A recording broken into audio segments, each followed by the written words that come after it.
মুখে আমার পাক কোরআন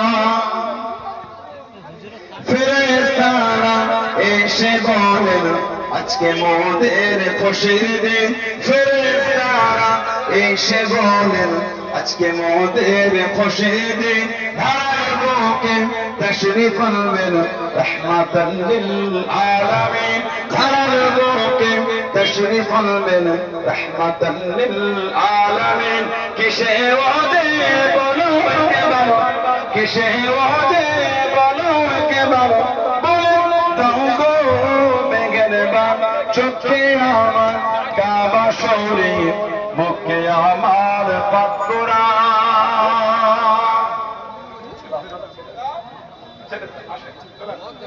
আমাকে সালাম দেন।